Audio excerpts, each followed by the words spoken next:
Thank you very much for joining us. So the next phase of our day is we're going to go into our keynote speakers, which we first of all will have Daniel Taylor, who's the founder and CEO for MDC Group, will be coming up shortly. Where is he, Daniel?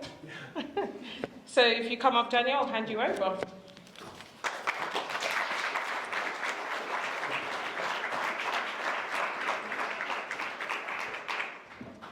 That's a good picture of me. My name is Daniel Taylor, founding CEO for a company called MDC Group. Started off as Metro Design. My daughter wanted to rename the company to MDC when she joined. We're a family business, started in 1998 as an entity. To set the scene so you can understand where I come from, we're an independent business. I used to work for a big US corporation for 10, 15 years, or 20 years prior to that, so it kind of gives you an indication of my age. And just to give you an idea that I was involved in doing work in Qatar before Qatar discovered gas, Czechoslovakia, did work in there, worked in Abu Dhabi, and all sorts of places. So when I started up the business, I started the business on the basis that I wanted to have clarity for my family. So I created a family business which has now my daughter, niece, goddaughter, and my sons are about to come into the business. Some of our work, we did the Conservative Party head office just on the corner there. We actually moved them twice in the work we've done. We were one of the first people to do work for Facebook when they first came to the United Kingdom. Disney, TV, MTV. Current work right now is Norwegian Airlines, Close Brothers, the bank, Domestic in General, the insurer. We worked with Skanska, where we did the big PFI project with the Bartson London Hospital, which was a £6 million project for us as a business. I sat in the room when we created the word for Unite the Union with the two general secretaries and helped reorganise the whole organisation across the United Kingdom, which we now understand as the big union. So you kind of wonder, well, why am I here? I'm here because I've been knocking on the door as an independent person for years. I'm a founding trustee of the Creative Skills Council. I'm also a trustee of the Elita Foundation, which is about future black leaders to come in. Our chairman there is Sir Kenneth Elise, the Queen Adjutant, was the Queen Adjutant. And I'm currently chairman of the Advocacy Academy, which is basically giving a voice for our young people, a political voice to our young people to help change. So I'm pretty much quite close to what's happening as far as mentoring, which I've mentored hundreds of people over the years, and so on and so forth. But what I can say to you that I work in an industry which is completely a racist industry. Don't mind saying that because I've actually made it. But how many people in this room run independent businesses who actually work as a contractor? Just one. Everybody else probably works for companies which actually facilitate the services. But my problem is that, you know, I come to these type of things once a year for which is Black History Month, which is to reverence, to show respect to people who have come before us, who are here with us now and the future, to help put a shining light on success. And we have the people I see in this room who are people of colour. I know that you are doing your bit to be successful. But on the flip side, that when I sit and I look at projects like HS2, if I even go back to the biggest project such as the Olympics, and I thought I saw the best presentation, and by the way, I'm Labour. So just to give you an idea, I do work for the Conservative Party and actually did vote for Labour. But for me, their money's still green.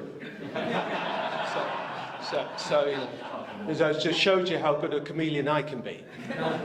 So I watched the best presentation when Tony Blair stood up and spoke in French in that last presentation to win the Olympics.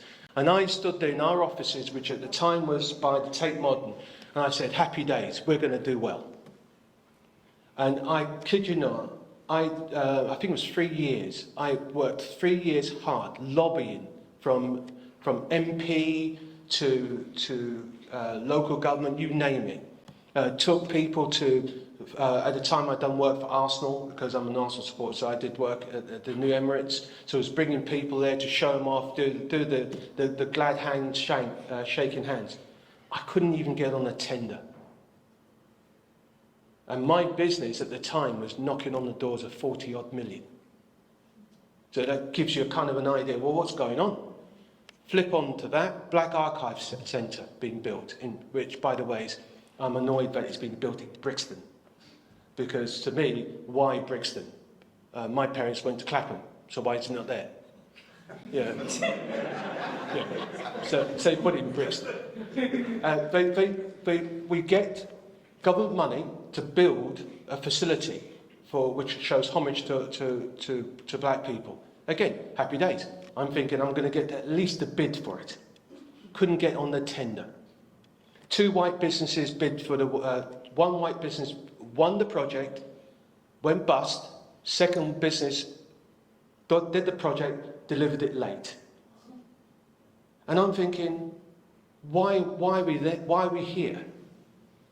You know, again, I lobbied all the right people, and my business has a track record. If you come to our offices, just to give you an idea, if you have the opportunity to look at our website, we are a good kick-ass business.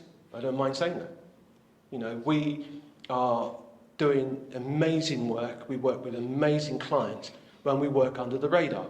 We're not one of those like, you know, with a brand like Skanska or Costains or anything like that. We are person which rolls around people like me who's networking.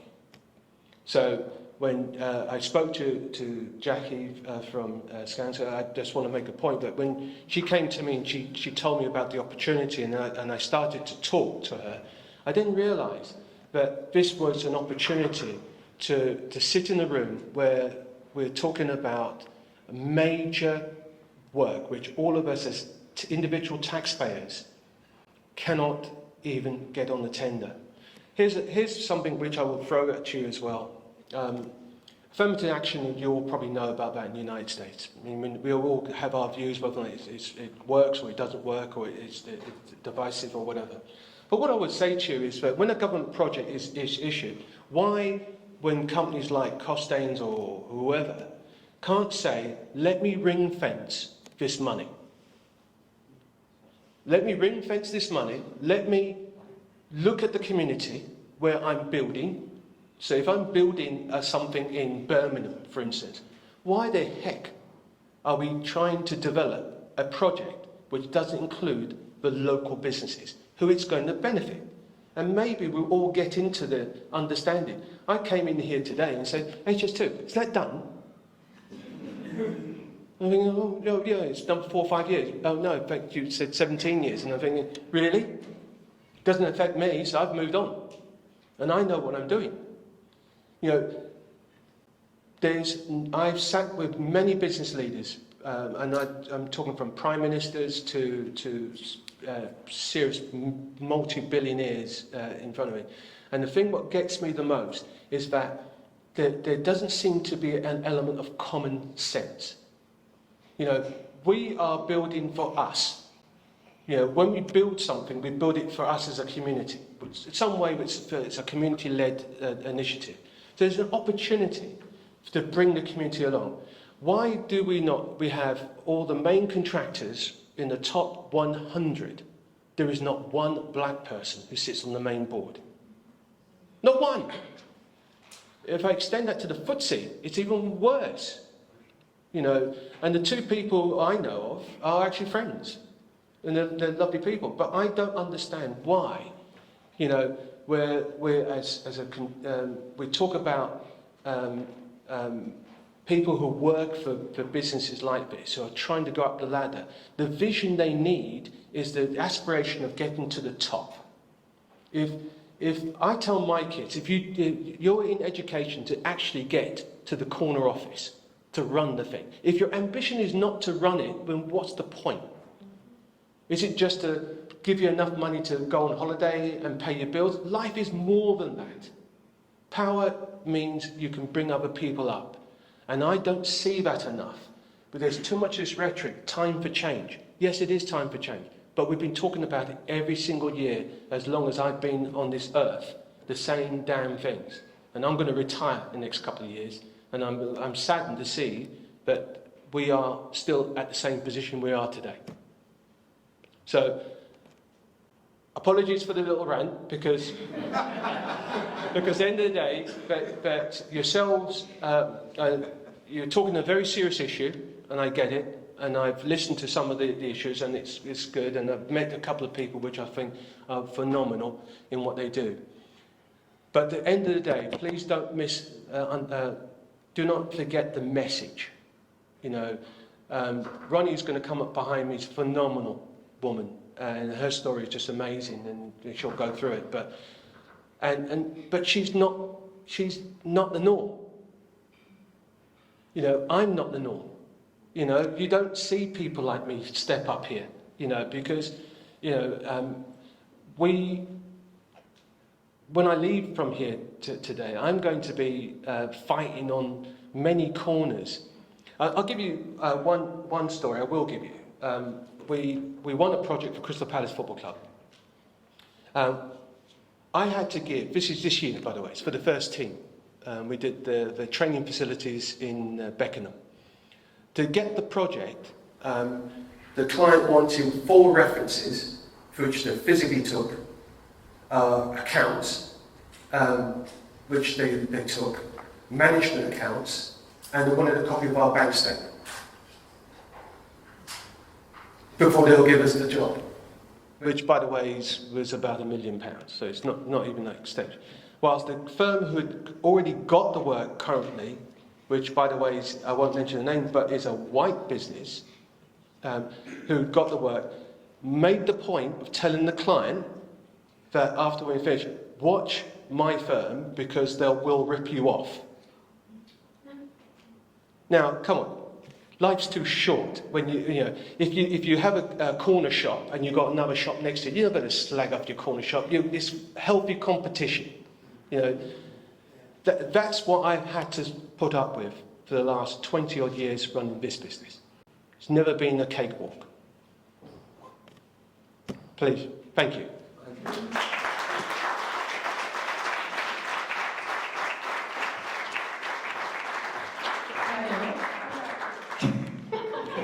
You don't get away that easily.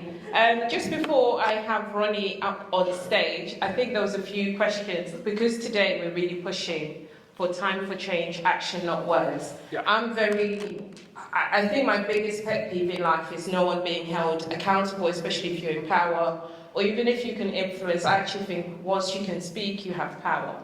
So I think for organizations or people who are here, for you as a minority-owned businesses, whilst organizations, we consistently look at workforce diversity, we look at social value, we look at all of this, something that I've seen that is done really well in America, and we all know through the civil rights movements, in terms of minority-owned businesses, how do you think these major contractors or businesses, even, companies like governments like HS2 or National Highways, any of us, how do we start to really think about minority-owned businesses actually facing the same issues that minorities also face when they enter organizations? What is 1 or 2 practical things you think could be done? Well, I would say, for instance, your request for information, simplify it. You know, when you look at your RFI, it's, for businesses like me, it's a major commitment, which I'm happy to do because I'm set up that way. But how do you get a talented business where you've got a great business guy or woman running the business when you send an RFI? I used to send back RFIs, for instance, request for information, where a pre-qualification document, where one of them asks me is, what's your ethnic policy? So I used to send back a picture of us.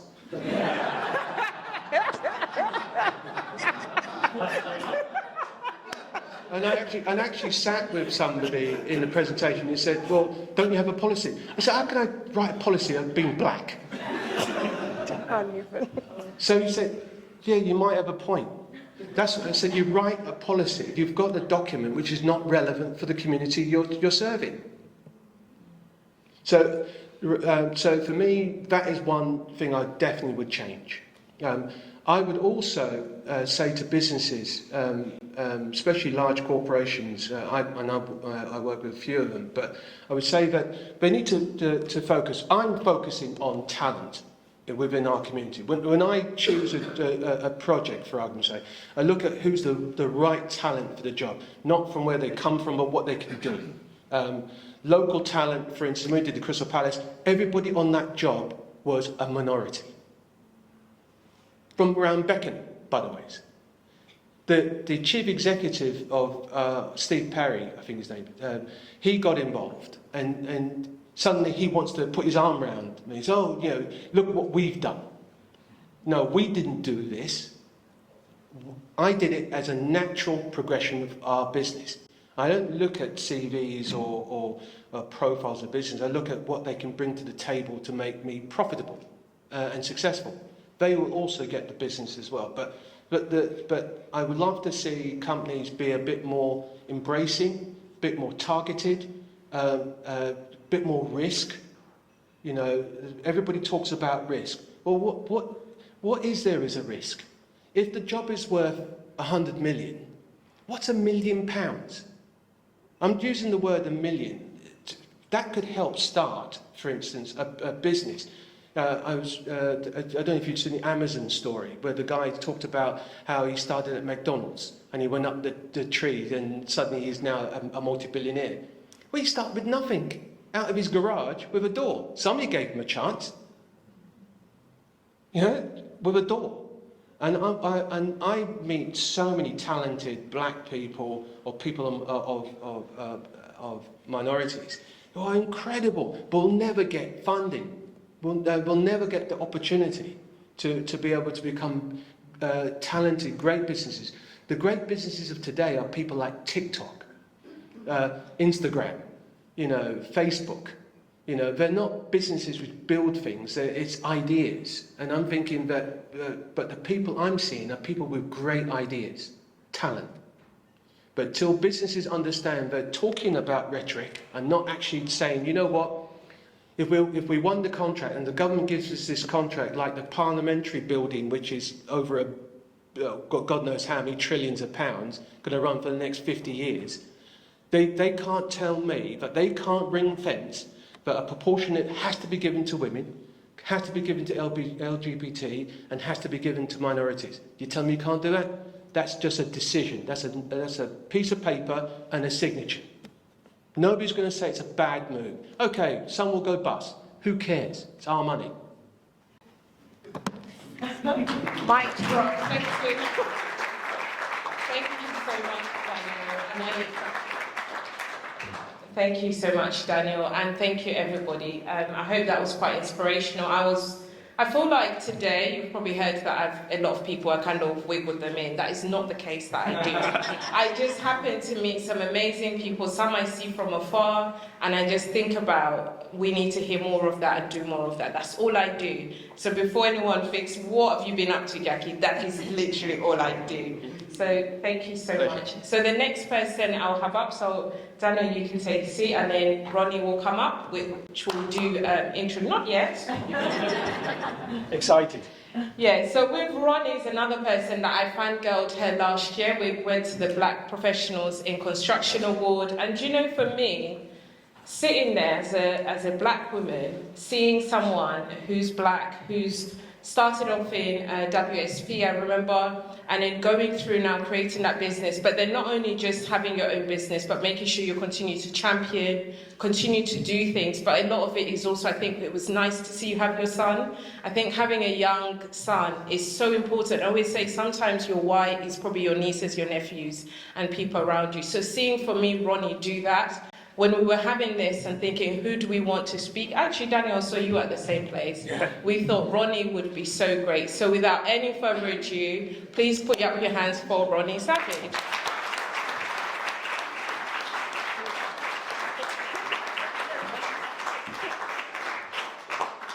Goodness me, with that introduction, no pressure. Right, so hello everyone, I'm Roni Savage and I'm CEO and founder of Jomas Associates. We are an engineering business and I'll talk a little bit more about Jomas in a second, but I've been asked to speak to you today about creating opportunities for ethnic minority-owned businesses. And before I do that, I thought it'd be a good idea for me to share my story with you and talk to you about what I've done and what I've achieved, and then we can talk about how we open up doors for other ethnic minority businesses. So, a little bit about me, just a little. I've got more letters after my name than the name itself, but as somebody who grew up with African parents, anyone in the room who has African parents would understand that there is a constant push and drive for you to do more and more. So I'm still after a few more letters. I've run out of space on my business card though. So I started off my degree, my career with a degree in engineering, geology and geotechnics from University of Portsmouth. See, I didn't go to Cambridge or Oxford. I went to University of Portsmouth. Very good university, by the way. And then I got my master's in environmental management from University of Exeter. I started off my career.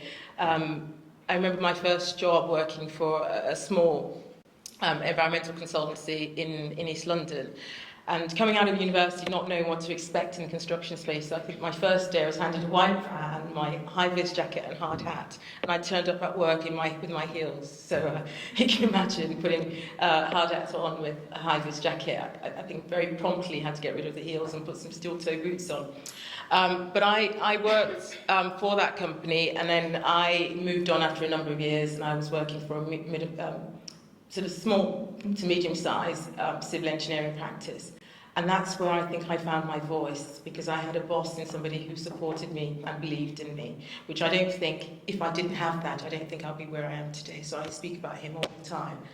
But I worked for that company for a number of years, and fast forward, I was headhunted to Parsons Bincoff a number of years later as an associate director. So I climbed the ladder pretty quickly because I had that support behind me.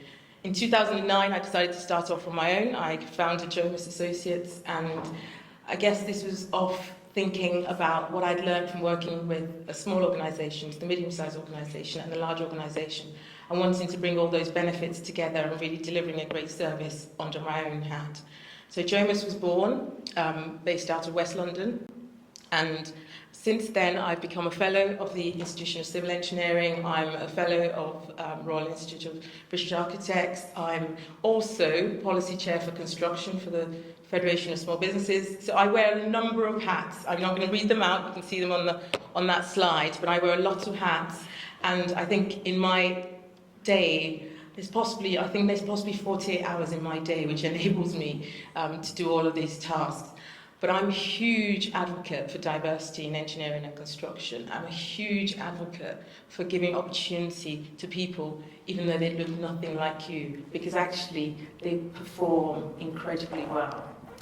So I'm lucky enough to have won a number of awards. I think Daniel here jumped one of them. I'm Black British Business Person of the Year in 2018. I've had the opportunity to be interviewed by a number of newspapers and TV. I joined Alan Sugar on BBC Apprentice on his advisory panel. I met with Boris Johnson. I don't know if I'm allowed to say that name in this room, considering you're Labour. But I met with him during COVID to discuss building back better. And actually, this time last week, I was at the Conservative conference. I'm not sure if I'm supposed to be saying all of these things, so I might get stoned down. But I don't make the decisions. I just give my thoughts, and whether they take it or not is another thing. But I've had an incredible opportunity to build my career, to win a number of awards, to sit in rooms where decisions are being made. And I started this all off from absolutely nothing. I grew up in a home where I was very much supported. I had my mum and dad who gave us incredible support, but we weren't wealthy.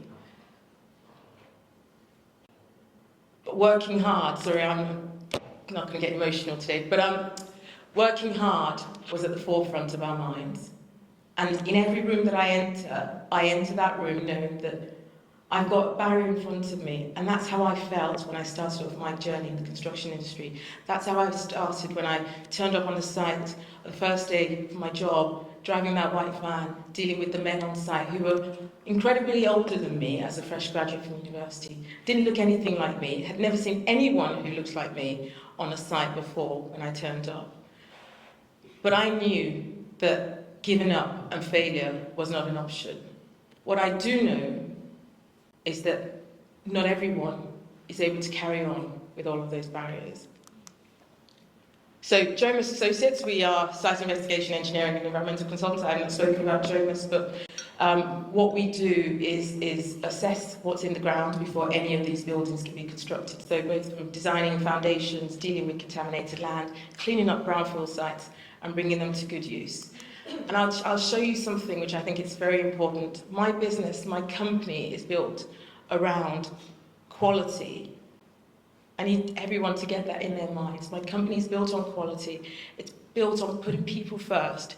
It's built on customer service. It's built around value engineering. I've worked for all the companies. I've worked for Hydra. I've worked for Parsons Brinkhoff as an associate director. I've worked for the small engineering firms.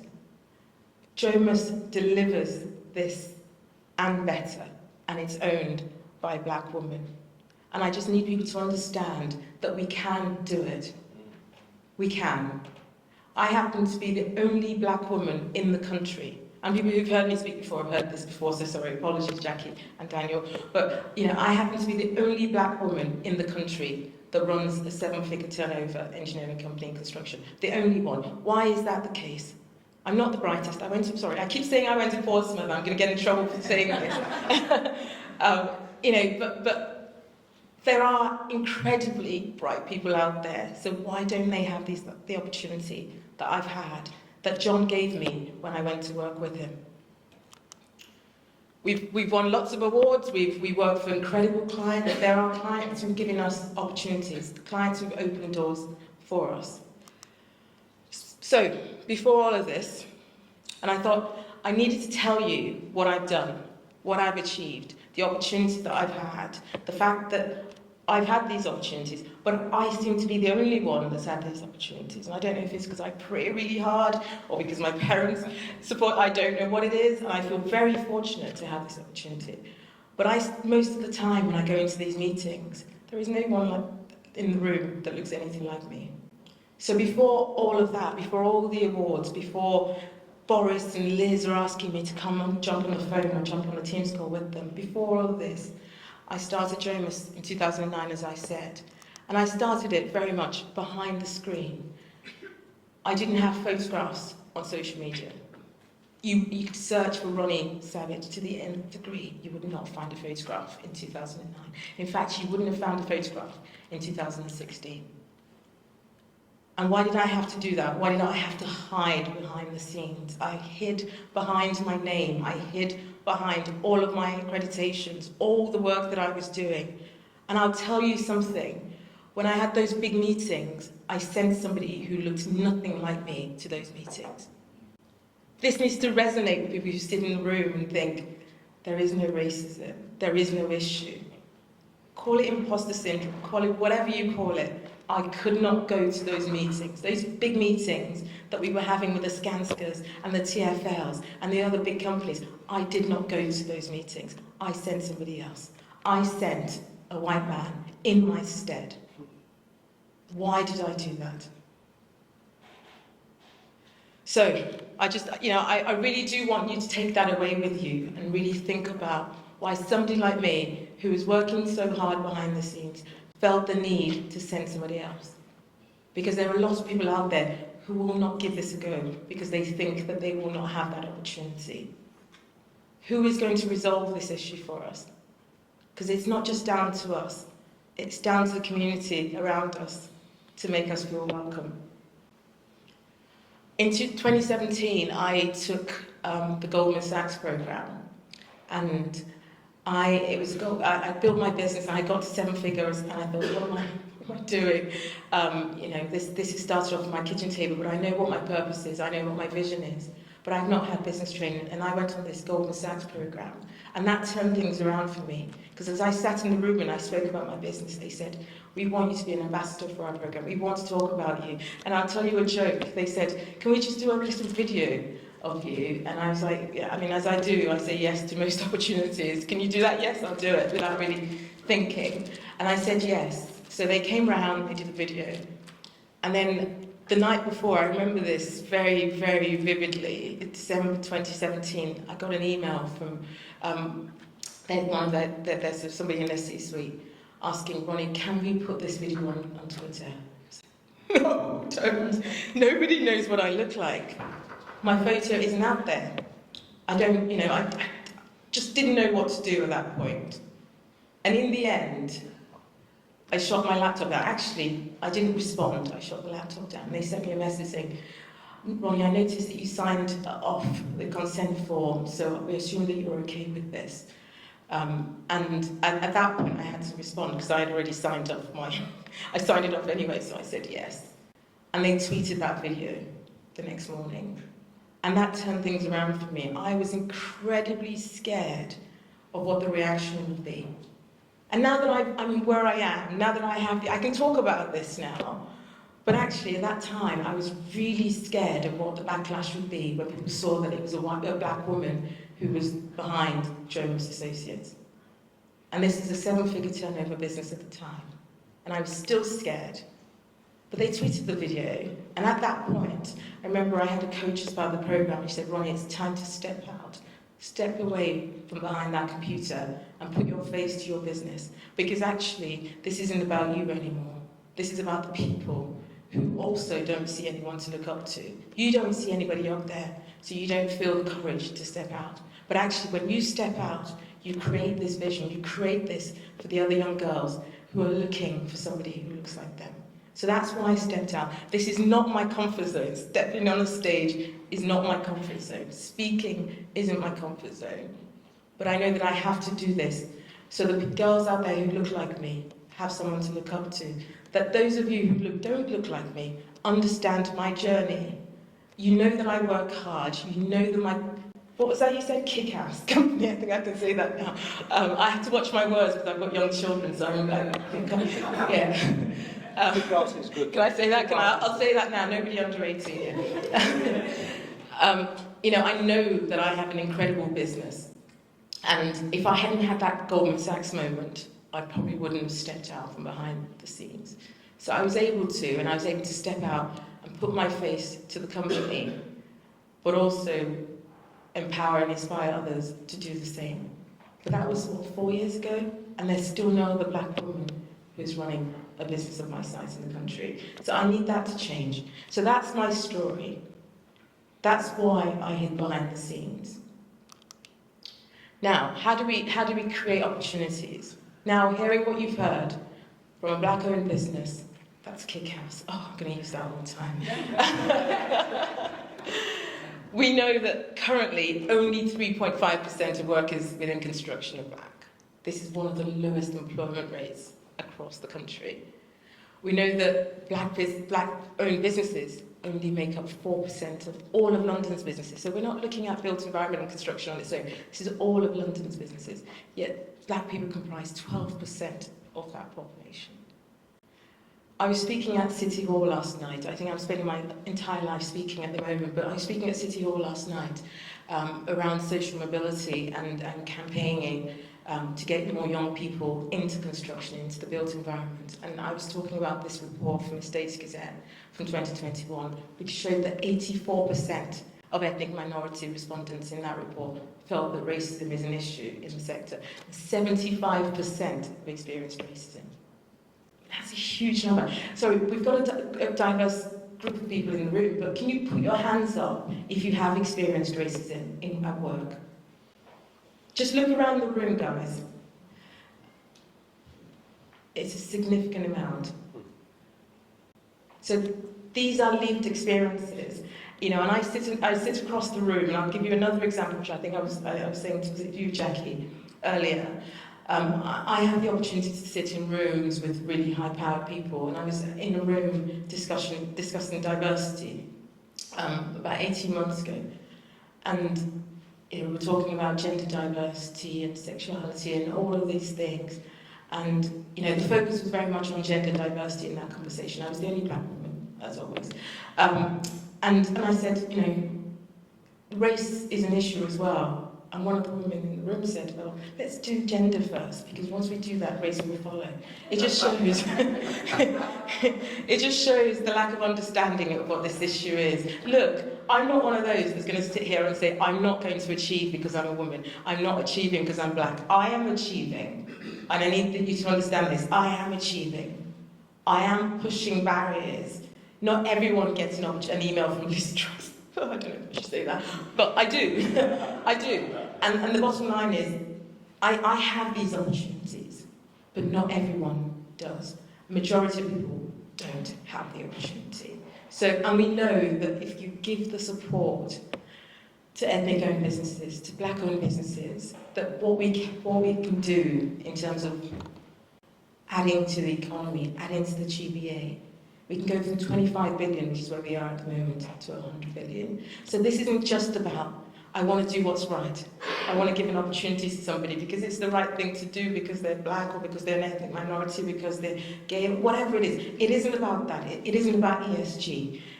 It is the right thing to do in the first instance, but also we work in an industry, presumably everybody here is in construction, we work in an industry where we've got skill shortages.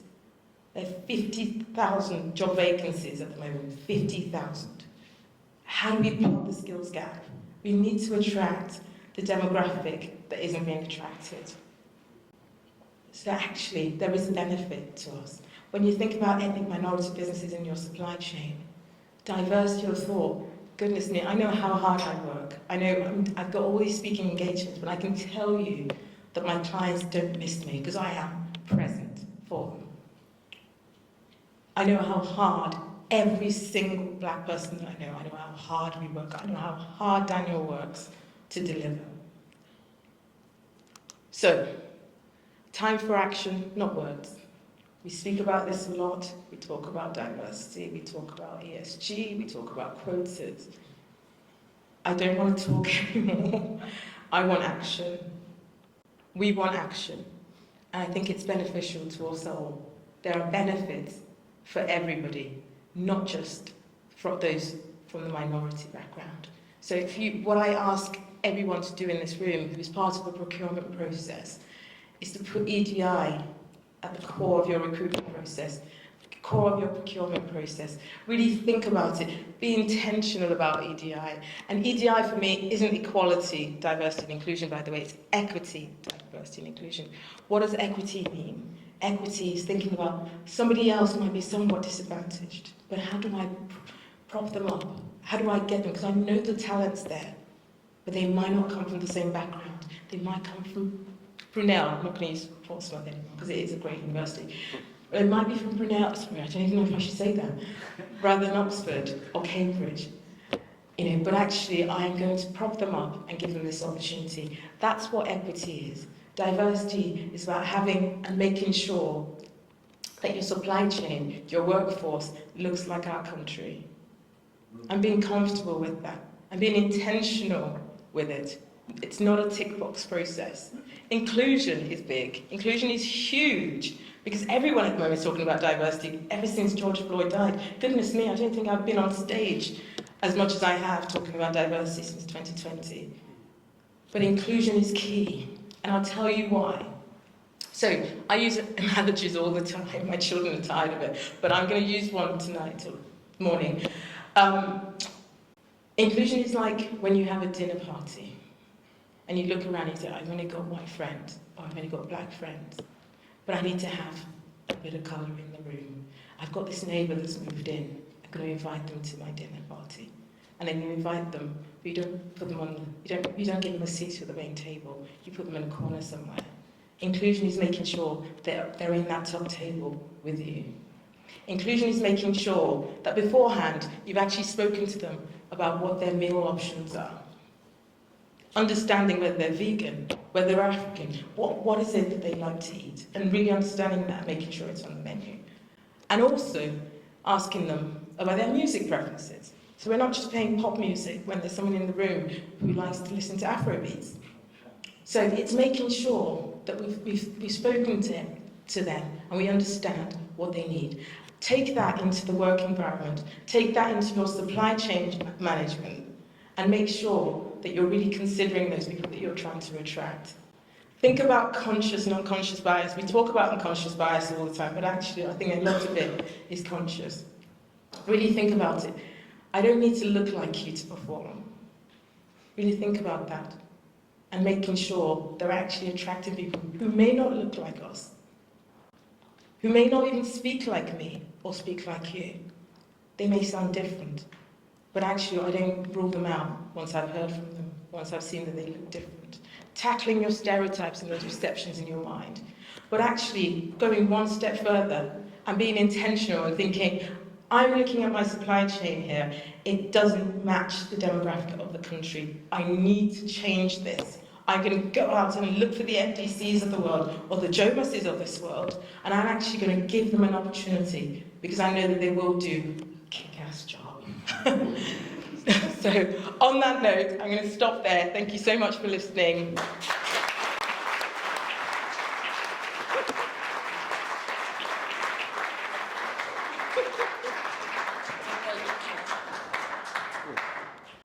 Thank you for kicking ass. I'll say it nicely.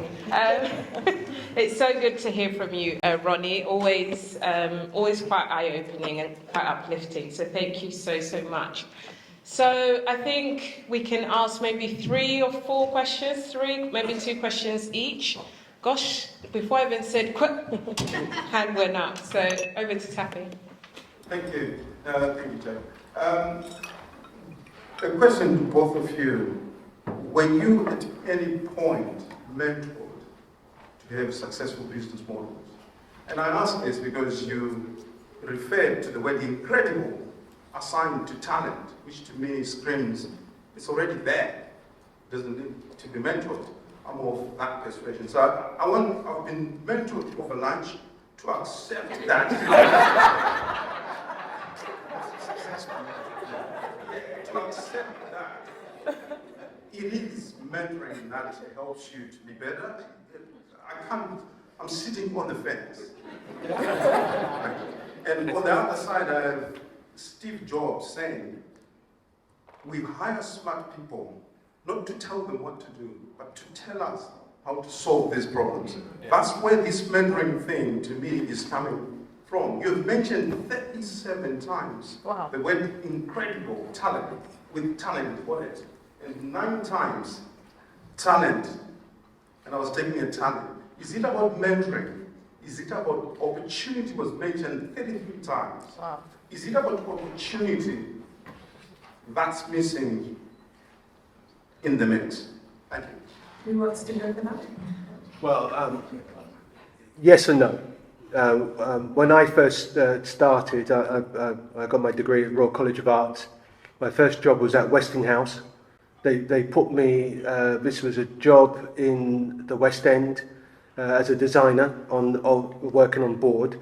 They gave me a desk next to the toilet. I think I mentioned to some of that. But yet, as a designer, my ambition was actually to make money.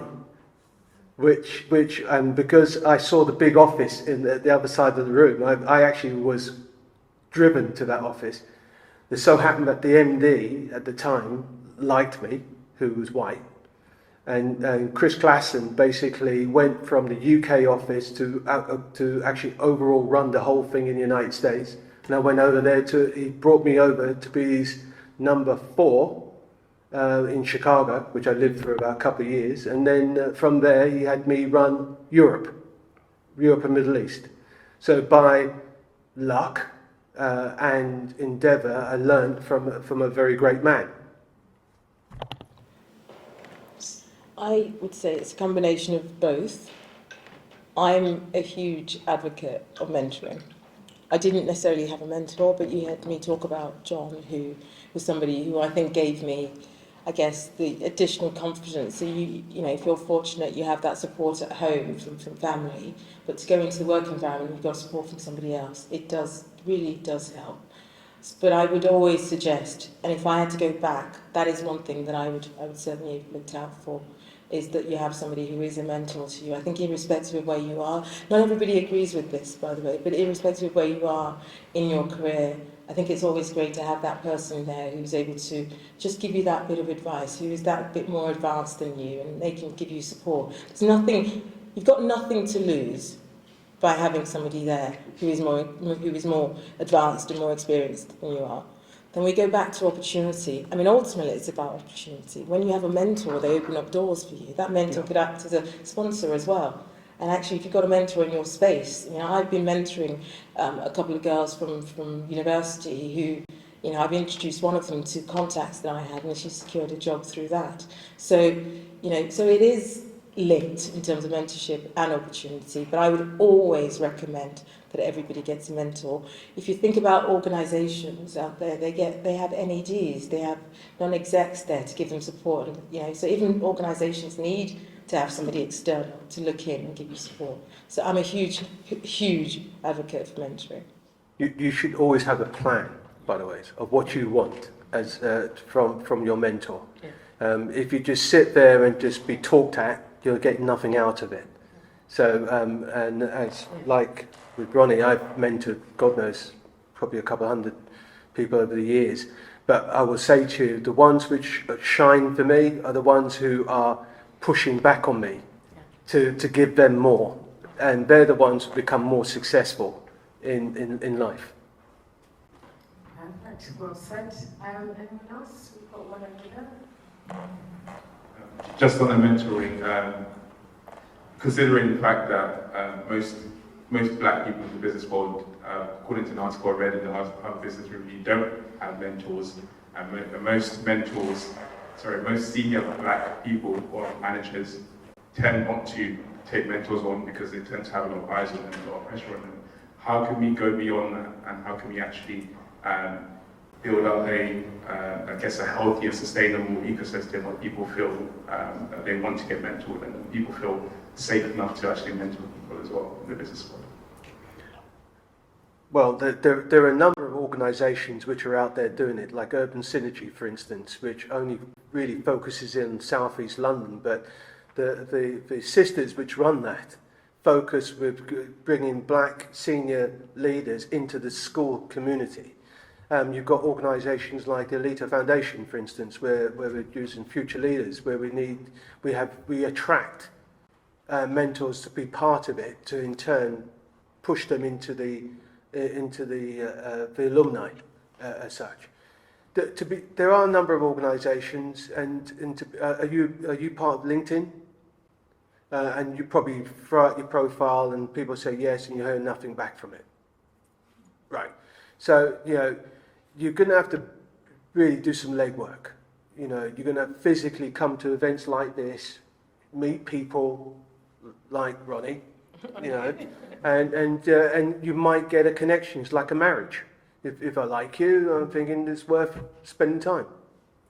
I was talking more about the fact that you were talking about how you were mentored by your manager, who I'm guessing was probably white, and I'm guessing you've probably done a lot of mentoring once you've got into the position you have. But a lot of people who get to senior management position don't feel comfortable enough to take on mentors. So how do you build a system where you're actually bringing people in, and then it becomes self-reinforcing, and you don't have to, and these initiatives don't become redundant, if that makes sense? Can I just come back on that? the bottom line is that people who are in this room, they're listening to us, they're changing their minds, they're thinking about mentoring or being mentored. So if you've got people out there who you have connections with, you've got to encourage them to come out. That's all we can do. There's nothing we can do about those who are in a silo somewhere, who are not speaking to others. There's nothing we can do. But there are so many initiatives. We've got the BPIC, Amos's set up, which again, it's looking to encourage black people and people of ethnic minorities. People have got to come out and network and meet with people, as Daniel said. Otherwise, there's nothing that we can do. It is a problem for our community. I won't deny that. You know, it's understanding the black pound, what it means, and what we as a people can do more for ourselves. It's a community which needs to learn to do better. Can I just come on that one quickly? I think we were talking about this at lunchtime. I think also with the black community, there was always that whole just go to work and get your job done. So you have a generation that their parents just say, just go to work and just get your job done.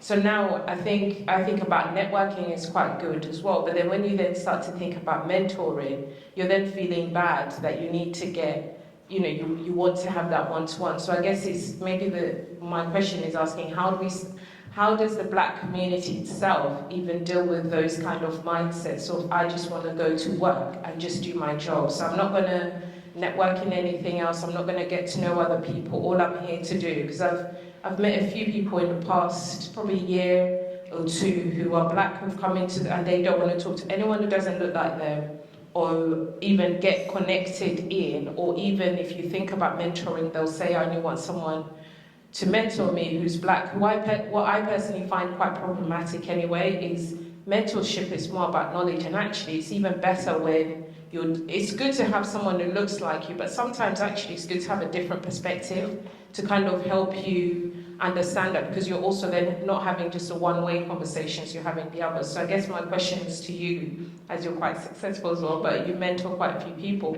How do we start to either support or break some of those barriers within the black community itself? Well, I would just say that there's balances. You know, it's not a white or a black thing. It's a people thing. And you need to just look at yourselves and what you want out of it. I've mentored, for instance, I've been in a room with 300 black people work at Morgan Stanley who don't understand how they can get there. They've got big dropout of people who don't think they can get to senior management level and can't get into the corner office.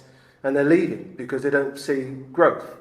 Now, your mentorship could be that I want to be management. That could be your line manager or his boss, for argument's sake, which may be a white or black guy. It doesn't make no difference. At the end of the day, you've got to think of yourself. But if I can move up, that's the goal for you. You know, I don't want to sit here and think, you know, we're going to burn the place down. You know, if we don't get what we want. But you know.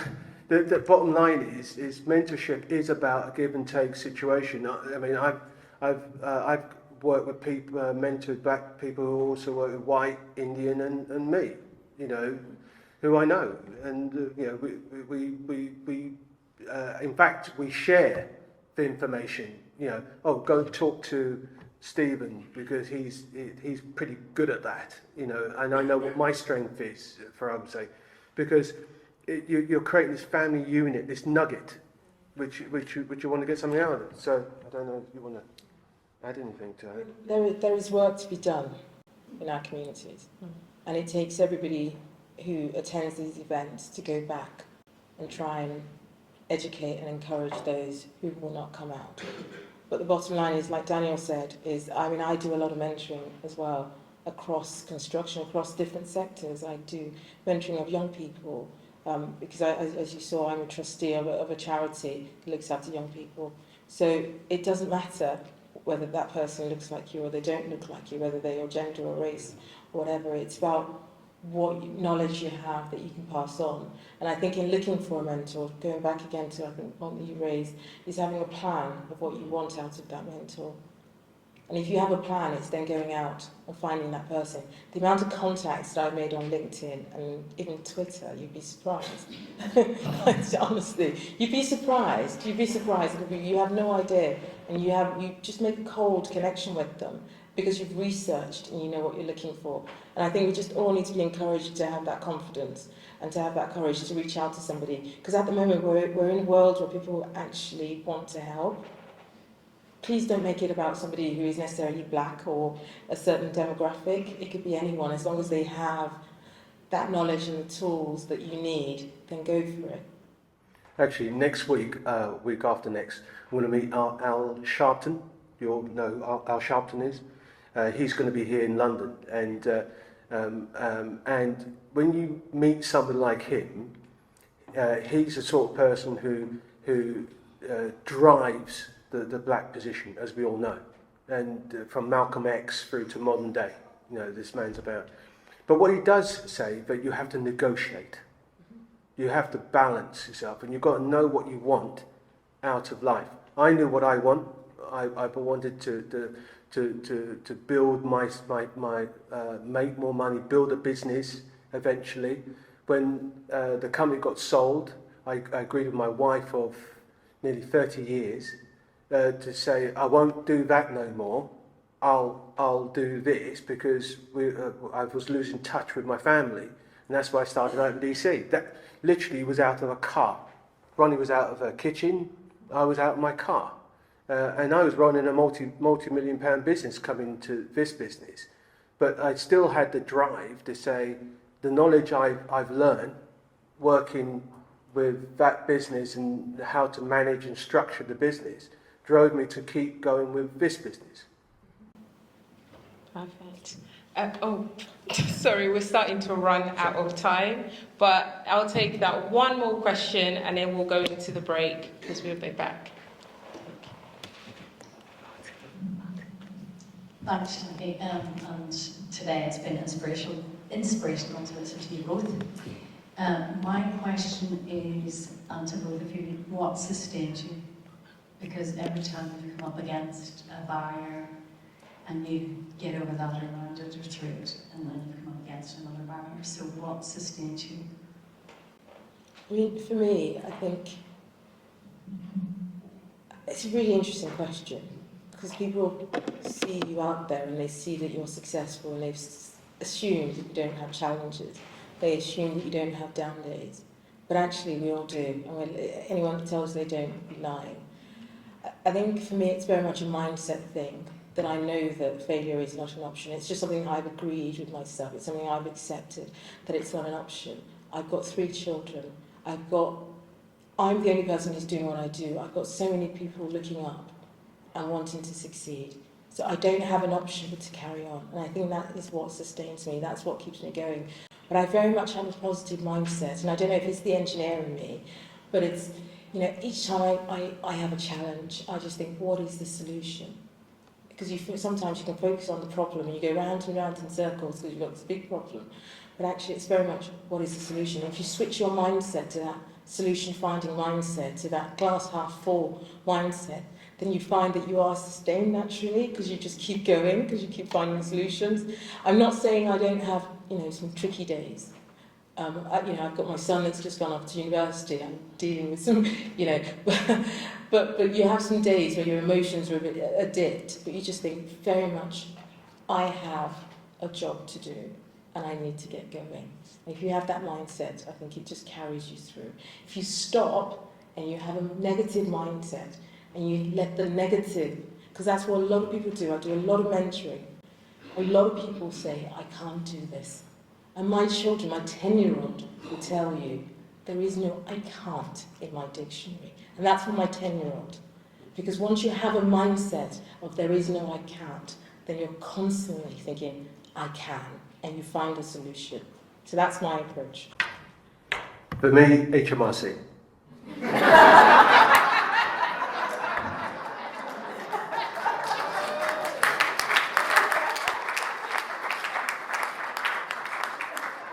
Always coming knocking. That too.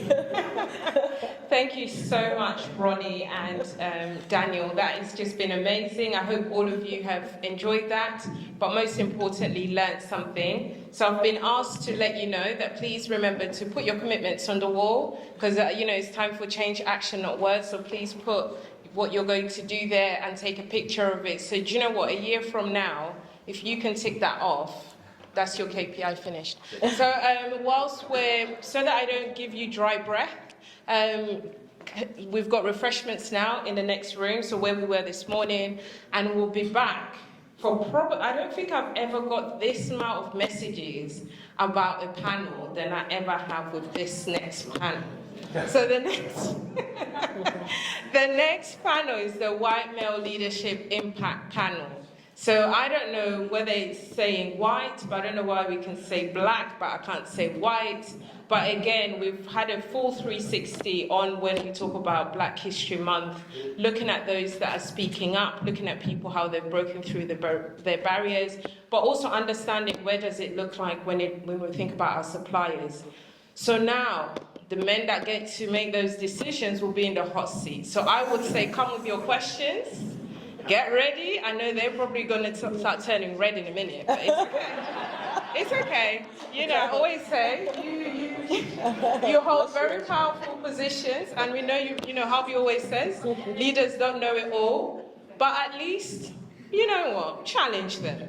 So I'll see you back at 3:30. Enjoy.